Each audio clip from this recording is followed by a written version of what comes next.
व्यासं ततो जयमुदीरयेत्। कृष्णाय वासुदेवाय हरये परमात्मने प्रणतः क्लेशनाशाय गोविन्दाय नमो नमः। आपदामपहर्तारं दातारं सर्वसम्पदां लोकाभिरामं श्रीरामं भूयो भूयो नमाम्यहम्। अखण्डमण्डलाकारं व्याप्तं येन चराचरं तत्पदं दर्शितं येन तस्मै श्रीगुरवे नमः। यस्याङ्के च विभाति भूधरसुता देवापगामस्तके भाले बालविधुर्गले च गरलं यस्योरसि व्यालराट् सोऽयं भूतिविभूषणः सुरवरः सर्वाधिपः सर्वदा सर्वः सर्वगतः शिवः शशिनिभः श्रीशङ्करः पातु मां। बन्दो तुलसी के चरण जिनकीन्हो जग काज कलि समुद्र बूढ़त लख्यों प्रकटे हूँ सत्य जहाज। सिय राममय सब जग जानी करहूँ प्रणाम जोर जुग पानी करहूँ प्रणाम जोर जुग पानी। पूर्वात पूर्व अखंड ब्रह्मांड कोटि नायक अकारण करुणा वरुणालय परम पिता जगदीश्वर भगवान श्री राघव जी के चरणों में कोटि सा प्रणाम। तदुपरांत नित्य वंदनीय प्रातः स्मरणीय श्रद्धेय परम पूज्य सद्गुरुदेव भगवान के चरणों में कोटि सा प्रणाम। नित्य निरंतर गीता जैसे महान ग्रंथ एवं योग दर्शन का ज्ञान कराने वाले पूज्य गुरुदेव के चरणों में साष्टांग दंडवत प्रणाम। समुपस्थित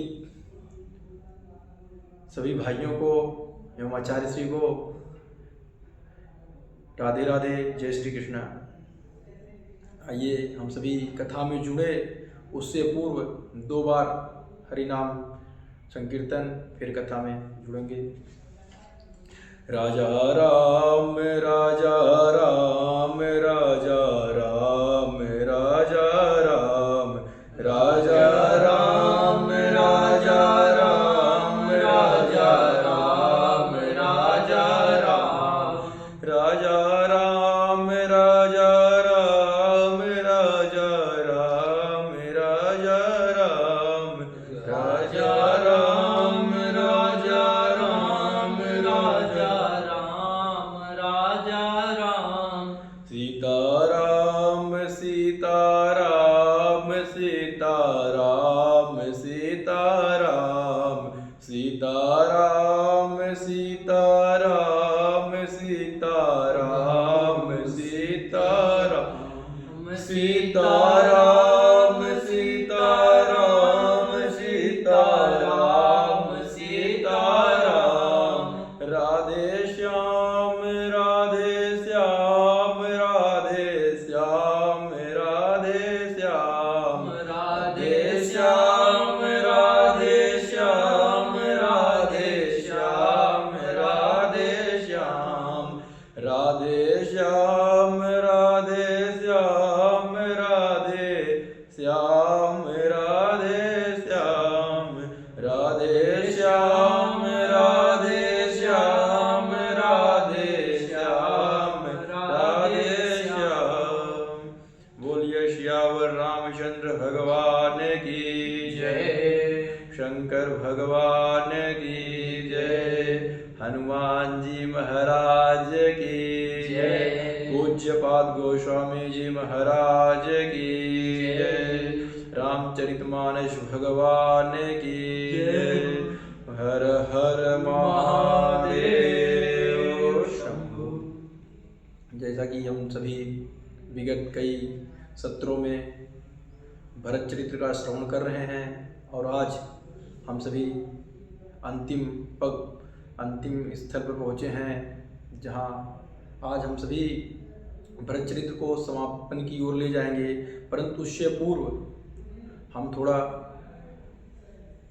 ग्रंथ के बारे में जानते हैं। ग्रंथ को पढ़ना क्यों आवश्यक है और यह हमारे लिए क्यों जरूरी है, इस पर थोड़ा विचार करते हैं, फिर हम सभी कथा में प्रवेश करेंगे। देखिए बंधुओं, रामचरितमानस एक ऐसा ग्रंथ है जो संसार में सभी के प्रश्नों का, सभी के दुखों का समाधान रामचरितमानस में मिलता है। यदि किसी के जीवन में कोई कष्ट, कोई असुविधा, कोई समस्या आ रही है, अनेक ग्रंथ हैं उनके उत्तर देने के लिए। गीता जैसे महान ग्रंथ हैं, परंतु रामचरितमानस के अगर हम उत्तरकांड में प्रवेश करें तो हमारे सारे समस्याओं का समाधान उत्तरकांड में मिलता है। हम सभी को रामचरितमानस पढ़ना इसलिए भी जरूरी है क्योंकि हमारे समस्याओं का समाधान होगा, और यदि हम पढ़ते रहेंगे तो हमारा मन प्रभु से जुड़ जाएगा। पढ़ते पढ़ते कब मन प्रभु में रम जाएगा हमें भी नहीं पता चलेगा। कुछ लोगों से कहो तो कुछ लोग कहते हैं गुरुदेव कि टाइम नहीं है, फुर्सत नहीं है। उनसे पूछो करते क्या हो तो कुछ लोग कहेंगे फोन चलाते हैं, अखबार पढ़ते हैं। अखबार फोन चलाना गलत नहीं है, परंतु ग्रंथ को भी पढ़ने के लिए टाइम निकालना चाहिए। ग्रंथ को पढ़ना बहुत जरूरी है। मैं नहीं कहता आप 2 घंटे 4 घंटे या 24 घंटे पढ़ो, आप भले ही 5 मिनट ज़्यादा से ज़्यादा, यदि समय है तो आप पढ़ें, यदि नहीं है तो फिर भी दिन में खुद भी अपने बच्चों को भी 5 मिनट ही सिर्फ चौपाइयों का पाठ करें। और चौपाइयों को पाठ करने से ही नहीं होगा कि आपने पढ़ लिया मंगल भवन अमंगलहारी या होई है वही जो राम रचि राखा को करी तर्क बढ़ावे साका, इससे नहीं होगा। आपको उसके अर्थ को पढ़ना होगा। जब तक आप अर्थ को नहीं समझेंगे तब तक आपका कल्याण होने वाला है नहीं। अखबार पढ़ें। बहुत लोगों से पूछो, आजकल तो फोन का जमाना आ गया, नहीं तो गांव में आज भी लोग अखबार को ज़्यादा पढ़ते हैं, बुजुर्ग लोग। उनसे कहो ग्रंथ पढ़ लो तो कहेंगे टाइम नहीं मिलता, फुर्सत नहीं है। क्या करते हो? अखबार पढ़ते हो? हाँ, अखबार पढ़ते हैं। अखबार जगत से जोड़ता है और ग्रंथ जगदीश्वर से जोड़ता है, जगदीश से जोड़ता है। तो इसलिए हमें जगत से नहीं जुड़ना है, हमें जगदीश से जुड़ना है। और जो संसार से जुड़ता है वो नश्वर है, और जो जगदीश से जुड़ता है वो अमर हो जाएगा। हम सभी को ग्रंथ को पढ़ना चाहिए, और हमें सभी को हमारे घरों में, इस समय का तो पता नहीं, परंतु जिस समय हम छोटे छोटे थे हमारे घरों में रामचरितमानस, रामायण, गीता, भागवत अनेक ग्रंथ रखे होते थे, क्योंकि हमारे दादा दादी ये सब इसका पाठ करते थे, सुनाते थे हम लोगों को। और मैं तो कहता हूँ आज भी घरों में अगर 2 चीज हो तो लोगों का कल्याण हो जाएगा, एक तुलसी कृत और एक तुलसी दल।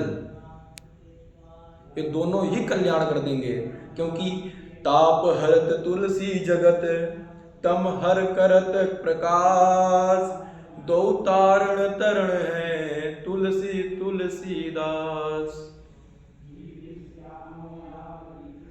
हम अगर घर में तुलसी दल अर्थात तुलसी का वृक्ष है तो हमारे तुलसी, यदि लोग कहते हैं वैज्ञानिक रीजन भी है इसका, वैज्ञानिक कारण भी है।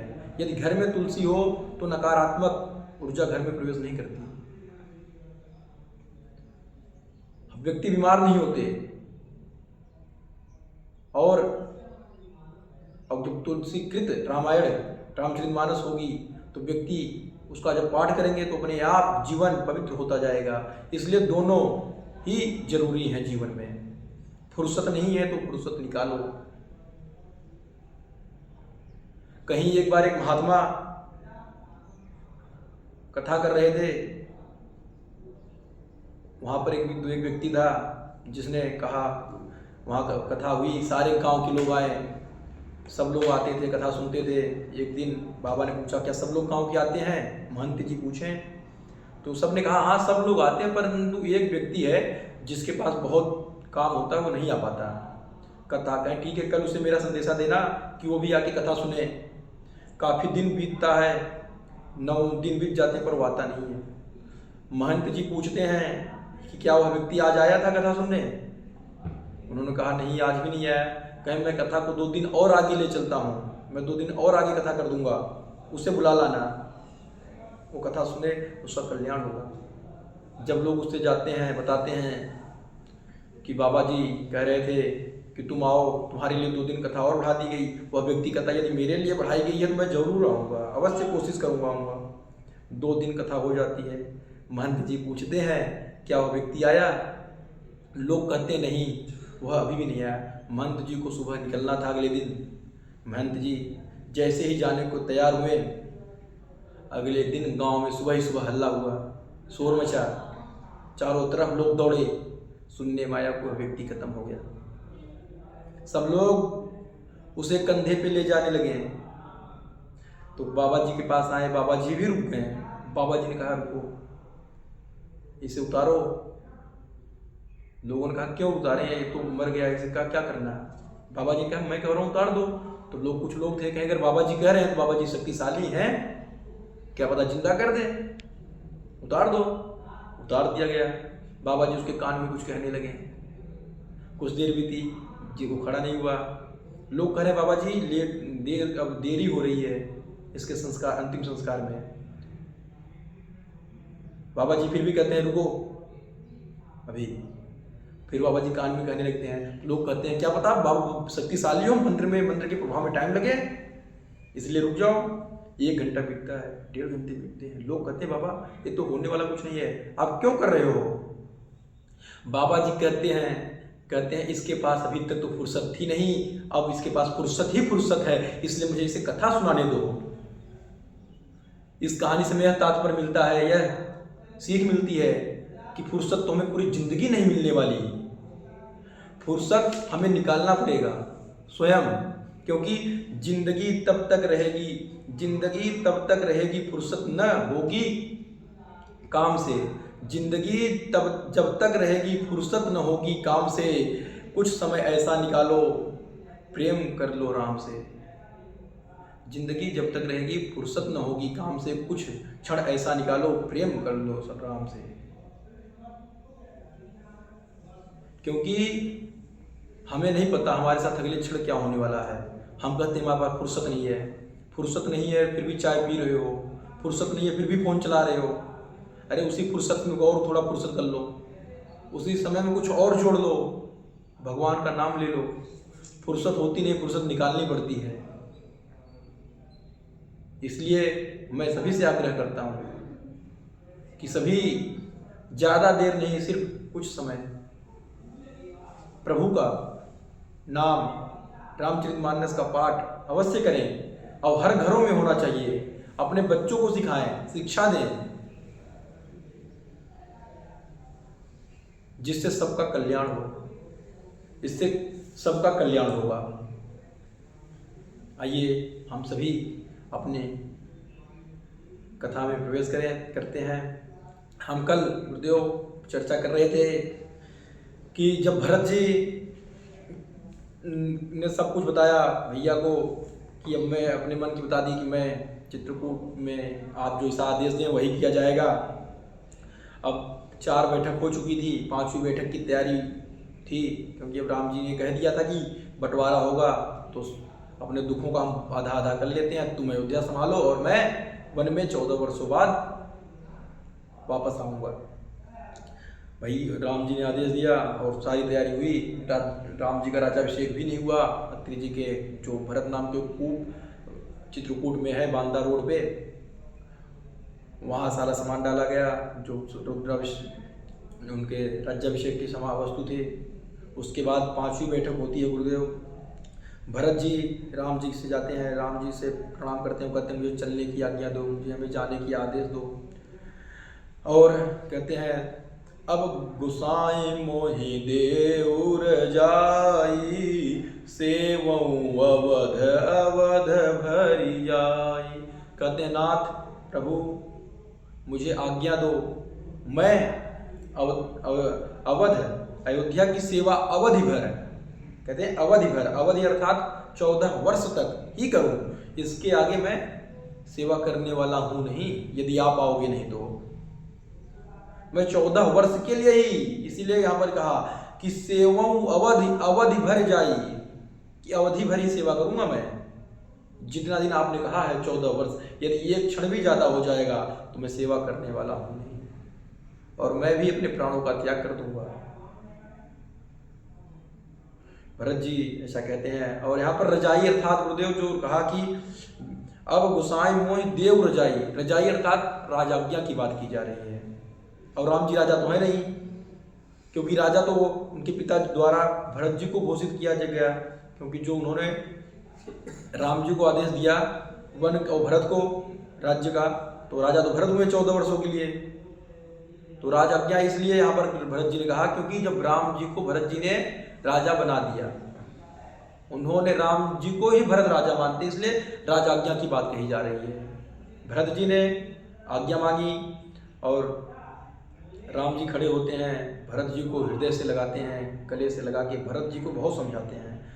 कहते हैं देशु कोसु परिजन परिवारु, गुरुपद रजहि लाग छरु भारू, तुम मुनि मातु सचिव सुख मानी। कहते हैं भरत देश कोस परिजन परिवार ये सब गुरु जी के चरणों में समर्पित कर दो। देश और कोस की रक्षा गुरु जी के चरणों में समर्पित कर दो, गुरुदेव देख लेंगे। तुम्हें सिर्फ माता सचिव अर्थात मंत्री और गुरुदेव के बातों का अनुसरण करना है, उनकी आज्ञा का पालन करना भरत, और बाकी तुम्हें कुछ भी नहीं करना। जैसा गुरुदेव कहें वही तुम्हें करना है, माता जो कहे वही करना। और राम जी कहते हैं मैं 14 वर्ष बाद वापस आऊंगा और तुम 14 वर्षों तक अयोध्या के मुखिया की भांति अयोध्या का ध्यान रखना। राम जी कहते हैं भरत तुम जानते हो ना, मुखिया का स्वभाव मुख जैसा होना चाहिए, और तुम मुखिया हो, मुखिया अर्थात घर का मालिक, और भरत जी का घर तो अयोध्या है, वहाँ के वो सेवक हैं, अर्थात वह अयोध्या के मालिक हैं। 14 वर्षों के लिए राम जी ने उन्हें नियुक्त किया है। और भरत मुखिया अर्थात मुख जो जैसा दिखाई दे वैसा ही हो। हमारा मुख अगर साफ दिखाई दे रहा, तिलक लगा है, तो ऐसा ही होना चाहिए उसका स्वभाव भी। यदि ऐसा नहीं है कि हम तिलक लगाएं, माला पहने और आचरण करें हम गलत, तो ये मुखिया का स्वभाव नहीं हो सकता। स्वभाव होता है जो जैसा है वैसा ही करे, जो जैसा दिखाई दे वैसा ही करे, जो कहे वही करे, यह होता है मुखिया। यदि इसे हम समझें, यदि हमारे एक हाथ में चोट लग जाए या दोनों हाथों में चोट लग जाए तो हमारा हाथ काम नहीं करेगा। हमारी आंखों में चोट लग जाए तो हमें दिखाई नहीं देगा, हम अपने आंख से कोई कार्य नहीं कर सकते। लेकिन यदि क्या मुख में चोट लग जाए तो क्या हम खाना नहीं खाएंगे? हम खाना खाएंगे, भले ही हम खाना ना खाएं, सेक पिए, कुछ भी लें, लेकिन हम लेंगे, क्योंकि मुख जानता है। हाथ पैर को तो कोई वो नहीं होता, लेकिन मुख जो है वो शरीर को पोषण करने वाला मार्ग है, वहीं से हमारे शरीर को सारे पोषण तत्व जाते हैं। इसलिए मुख जानता है कि यदि मैं भोजन या जल नहीं ग्रहण करूंगा तो मेरे जो अंग हैं, प्रत्यंग हैं, वह पुष्ट होने वाले हैं नहीं। इसलिए मुखिया जो है, इसी प्रकार हमारे जो घर हैं, घर में सबको रूठने का अधिकार होता है। हर कोई रूठ जाता है, कोई छोटा बच्चा होगा वो रूठ जाएगा, कभी माँ रूठ जाती है, कभी पत्नी रूठ जाती है, कभी कोई रूठ जाता है, लेकिन जो घर का मुखिया होता है ना, उसे रूठने का अधिकार नहीं होता, क्योंकि उसे पता है सामंजस्य बनाना होता है। उसे पता है यदि मैं रूठ जाऊंगा तो घर का तो अनर्थ हो जाएगा, घर तो बर्बाद हो जाएगा। इसलिए जो घर का मुखिया होता है वो रूठने वाला होता ही नहीं। जो रूठ जाए वो मुखिया कैसा? मुखिया अर्थात सबको सहना, जो हो सबके साथ समभाव, किसी के साथ छल फरेब नहीं करना। अगर इसे दूसरी भाषा में समझें तो हमारे शरीर में 2 हाथ हैं, 2 पैर हैं, 2 कान हैं, 2 आँखें हैं, नासिका है। जब मुख भोजन ग्रहण करता है तो मुख कभी यह नहीं विचार करता कि दाहिना हाथ बहुत काम करता है, इसे ज़्यादा पोषण दें, या दाहिना पैर बहुत काम करता है, दाहिनी आँख बहुत काम करती है, इसलिए ज़्यादा पोषण इसे दें या ज़्यादा शक्ति इसे प्रदान करें। मुख कभी यह नहीं सोचता, क्योंकि यदि हम एक अंग को पोषित करने में लग जाएंगे तो हमारा एक अंग पूरी तरह विध्वंस खराब हो जाएगा। हम दूसरे अंग की तरफ यदि ध्यान नहीं देंगे तो हमारा एक अंग तो हमसे कट जाएगा। इसी प्रकार मुखिया का स्वभाव होना चाहिए भरत। यदि घर में कोई कुछ अनुचित भी करता है या कोई उचित भी करता है, कोई 20,000 कमा रहा है, कोई 10,000 कमा रहा है, कोई 1 लाख कमा रहा है, कोई 20 लाख कमा रहा है, तो व्यवहार जो मुखिया हो घर का, उसको तो जो 10,000 कमा रहा है और जो 1 लाख कमा रहा है, दोनों में समान व्यवहार ही करना चाहिए। क्योंकि अगर वो एक को ही केवल ये 1 लाख वाले को ही ध्यान देगा तो 10 वाला तो उससे कट जाएगा। इसलिए भरत, तुम माता पिता प्रजा बंधु सबके साथ एक जैसा ही व्यवहार करना। भरत, राम जी भरत को समझा रहे हैं यहाँ, कह रहे तुम मुखिया बन के जा रहे हो भरत अब, इसलिए तुम वही कार्य करना जो समान हो, सबके लिए उचित हो। कुछ भी ऐसा मत करना जिससे प्रजा में आपके प्रति द्वेष भावना हो।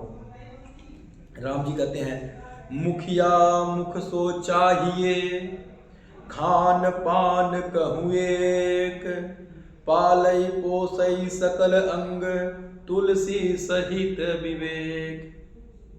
कहते मुखिया वही होना चाहिए, खाए और प्रत्येक अंग को प्रदान करे, वो ऐसा होना चाहिए मुखिया। राम जी समझाते हैं भरत को अनेक प्रकार से, परंतु भरत जी को कुछ सूझ तो रहा नहीं है। भरत जी राम जी को देखे जा रहे हैं, राम जी से मालूम कुछ कह रहे हैं, बेचैन हैं, कह रहे हैं भरत, राम उनको कुछ चिन्ह निशानी चाहिए कि मुझे कुछ मिले भैया की तरफ से, जो मैं जीवन भर उस 14 वर्षों तक उसके अनुसार मैं पालन करूं। भरत जी इसीलिए बेचैन है, और राम जी उनके मन की बात तो समझ ही जाते हैं। राम जी तो हैं भगवान, जीव तो है नहीं,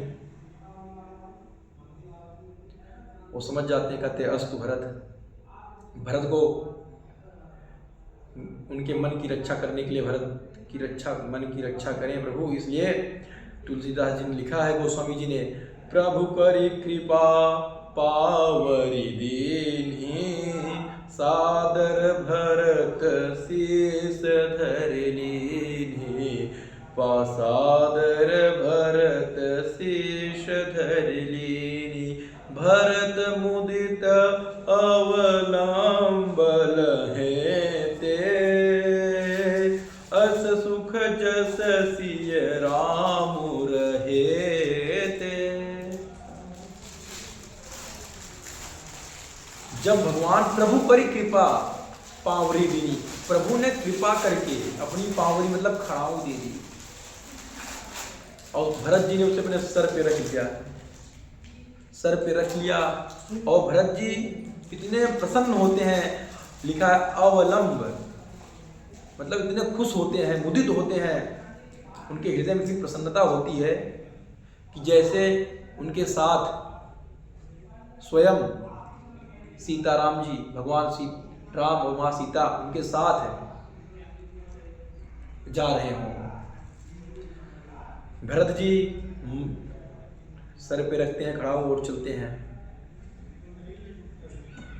मांग्यो विदा प्रणाम करि राम, मांग्यो विदा प्रणाम करि राम लिए उर लाए, अब भरत जी ने जब राम जी से विदा मांगी, कहा भैया अब आज्ञा दे मुझे जाने की, मैं अयोध्या वापस हम लोग सभी चित्रकूट से अयोध्या जाएं। तो भगवान ने भरत जी को हृदय से लगा लिया। भेटत भुज भरी भाई भरत सो, राम प्रेम रस कहि न परत सो।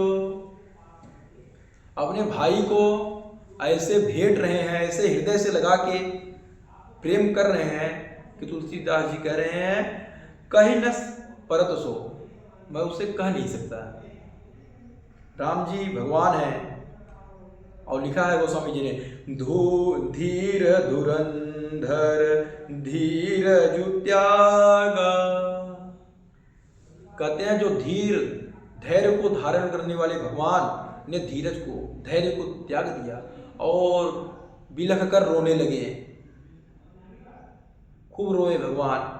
भरत जी भी खूब रोए हैं, एक दूसरे से मिले, अभी रो ही रहे हैं, खूब रो रहे हैं भगवान।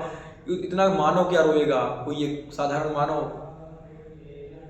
भगवान खूब रोए, वहां से विदा ली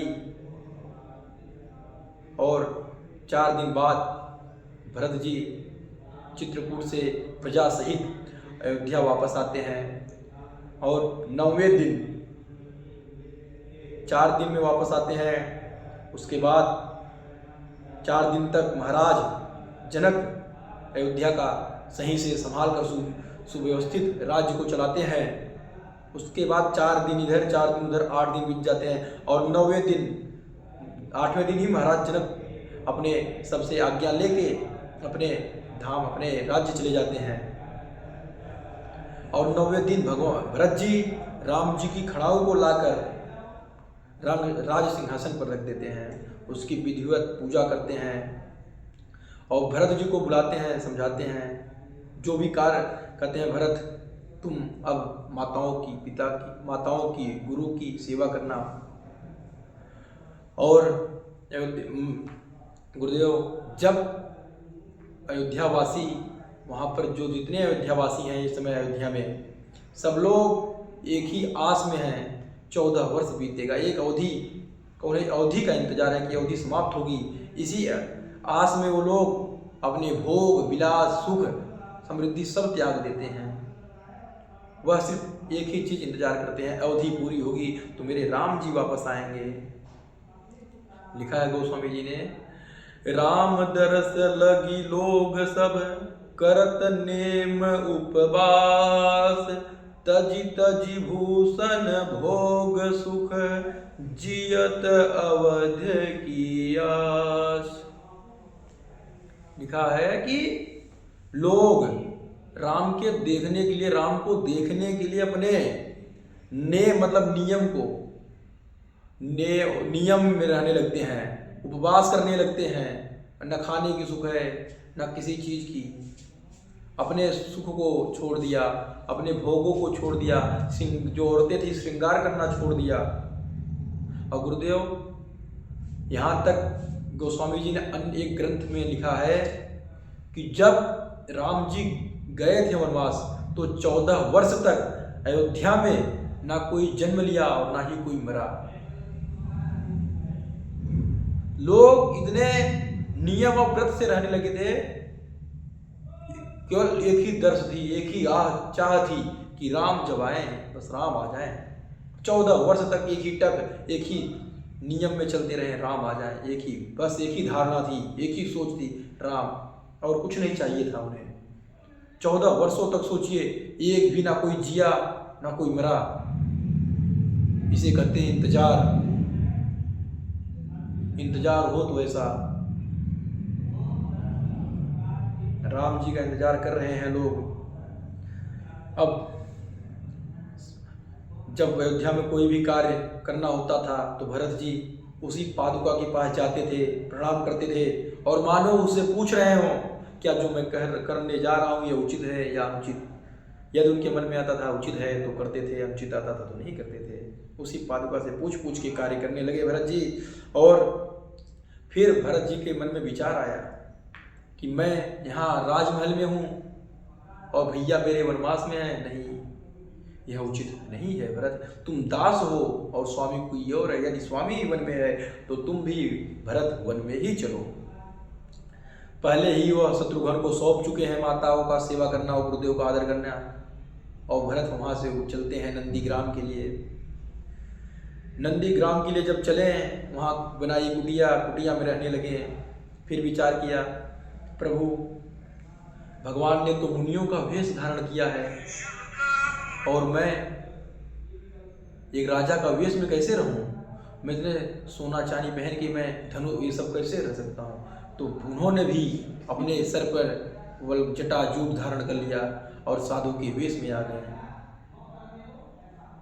फिर उन्होंने विचार किया, उनके मन में एक विचार आया कि अरे नहीं नहीं नहीं, भैया तो जमीन पर सोते हैं, मैं जमीन पे सोऊंगा तो उनकी बराबरी होगी, और स्वामी की बराबरी करूं यह दास की,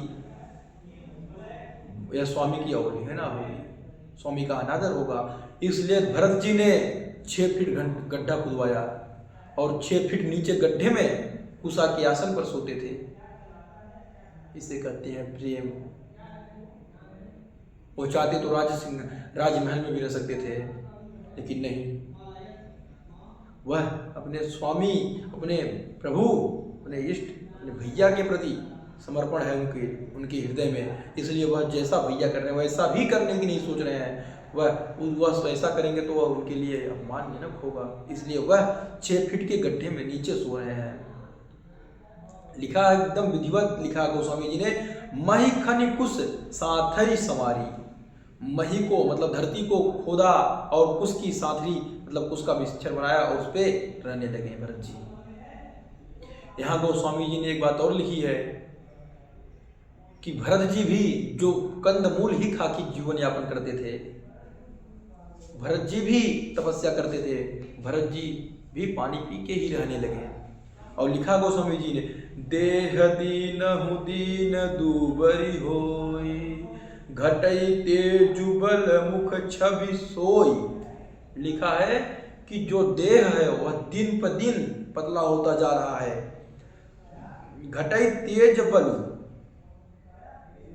मतलब का जो तेज है, बल है, वो घट रहा है, पर जो मुख की छवि है वह सोई वैसी ही है जैसी जब राम जी से मिले थे।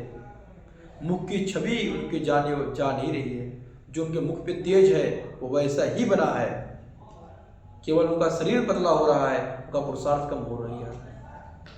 तब करने वाला व्यक्ति कभी कमजोर नहीं होता, उससे मजबूत शायद ही संसार में कोई होता होगा। भरत जी इसी विश्वास के साथ जी रहे हैं कि एक दिन भैया जरूर आएंगे। दिन का ऐसे ही सोचते रहे हैं। एक दिन माँ के पास जाते कहते हैं, माँ 14 वर्ष का दिन कब बीतेगा? 14 वर्षीय का दिन कहिया बीते, बतावा जननी राम कहिया लई, बतावा जननी राम कहिया लई। माँ से पूछते हैं, माँ 14 वर्ष का दिन कब बीतेगा? राम भगवान राम भैया कब आएंगे? अवधि में गीत लिखा गया है। उसके बाद यहाँ इंतजार कर रहे हैं और यहाँ पर ही उनका इंतजार करते करते अयोध्या कांड पूर्ण होता है। लेकिन गोस्वामी जी ने यहाँ पर भी लिखा है पूर्ण होते हुए भी कि सिय राम प्रेम पीयूष पूरन होत जनमुन भरत को, मुनि मन अगम जम नियम समदम विषय व्रत आचरत को, दुख दाह दारिद दम्भ दूषण सुयस यस मिस अपहरत को, कलिकाल तुलसी से सठन हटि राम सन्मुख को करत। लिखा है कि सिय राम प्रेम पीयूष पूरन होत जन्म न भरत को, करें कि राम जी और सीता जी के प्रेम को के प्रति अमृत प्रेम को कौन करता यदि भरत जी का जन्म ही नहीं होता तो। और फिर कहते हैं मुनि मन अगम जम नियम सम दम विषय व्रत आचरत को। कहा है कि जो मुनि ऋषि महंत संत बने हैं, यह कैसे बनते जब उनके जीवन में यह उन्हें कौन बताता कि यम नियम सम, दम, विषय और व्रत को कैसे आचरण करना है, यह यदि भरत का जन्म होता ही नहीं तो लोग कैसे जानते। और जो अष्टांग योग, यम नियम, आसन प्राणायाम, प्रत्याहार, ध्यान धारणा, ध्यान समाधि, यह यदि भरत जी का जन्म होता ही नहीं तो लोग कैसे अपने जीवन में उतार पाते। जो यदि भरत जी का जन्म ही नहीं होता तो जो कलयुग के विकार हैं, काम, क्रोध, लोभ, मोह, मद, मत्सर, ये जो 6 विकार बताए गए हैं, इनका निवारण कैसे होता। और इतना ही नहीं, गोस्वामी जी ने तो ये भी लिख दिया कि यदि भरत जी का जन्म नहीं होता तो मेरा कल्याण कैसे होता। मैं राम के जबरदस्ती मुझे राम के सन्मुख कौन लाता, राम मेरे सन्मुख कैसे आते। क्योंकि यदि भरत जी होते नहीं तो रामचरितमानस का शायद निर्माण ही नहीं होता। क्योंकि यदि भरत जी का जन्म नहीं होता तो राम को वनवास नहीं होता। वनवास इसलिए नहीं होता क्योंकि माता कैकेयी राम महाराज दशरथ से कुछ मांगती नहीं तो राम ही राजा होते, ना रावण का अंत होता, ना रामचरितमानस का निर्माण होता। इसलिए तुलसीदास जी कह रहे हैं कि मुझ मूर्ख को राम को जबरदस्ती मेरे सामने लाके खड़ा करने के लिए जो कार्य किया भरत जी ने, वो इनका जन्म नहीं होता तो नहीं हो पाता। क्योंकि तुलसीदास चंदन घिसे और तिलक करे रघुवीर, इसका मतलब भरत जी के नाते ही भगवान राम तुलसीदास जी को मिले हैं। यह गोस्वामी जी कह रहे हैं। और अंत में अयोध्या कांड की फलश्रुति, भरत चरित करिने तुलसी, जो सादर सुनहि, सिय राम पद पेमु, अवश्य होय भवरस बिरति। गोस्वामी जी ने अंत में इसकी फलश्रुति लिखी। गोस्वामी जी कहते हैं भरत चरित्र को जो नियम और आदर पूर्वक सुनेंगे या कहेंगे, उनके 2 लाभ मिलेंगे। पहला, उनको अवश्य ही भगवान माता सीता और भगवान राम के प्रति प्रेम होगा, उनके चरणों में रति होगी। और दूसरा, सांसारिक विषय रस से वैराग्य होगा। यह अयोध्या कांड की कथा हम लोग कई सत्रों से सुन रहे हैं। इसकी फलश्रुति यह है कि पहला तो भगवान के चरणों में प्रेम, और दूसरी उन्हें सांसारिक विषय भोग से वैराग्य होगा। यह है इस कांड की महिमा। और ऐसे थे हमारे भरत जी, जिनके जन्म से कई लोगों का कल्याण हुआ। कई लोगों में हम लोग भी शामिल हैं। हम लोगों का भी कल्याण भरत जी के जन्म से ही हुआ। यदि भरत जी नहीं होते तो हम सभी को भी रामचरितमानस जैसा महान ग्रंथ मिलने वाला था नहीं।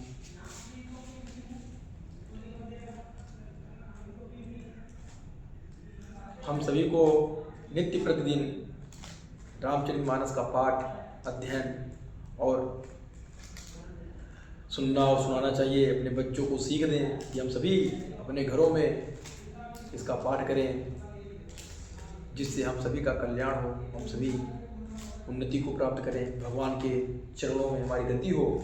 ऐसी कामना करते हुए आइए हम सभी कथा को विश्राम करते हैं। उससे पूर्व 2 बार हरि नाम कीर्तन। राजा राम राजा राम राजा राम राजा राम राजा राम राजा राम राजा राम राजा राम राजा राम राजा राम राजा राम राजा राम राजा राम राजा राम राजा राम राजा राम सीताराम सीताराम सीताराम सीताराम सीताराम सीताराम सीताराम सीताराम राधे श्याम राधे श्याम राधे श्याम राधे श्याम राधे श्याम राधे श्याम राधे श्याम राधे श्याम राधे श्याम राधे श्याम राधे श्याम राधे श्याम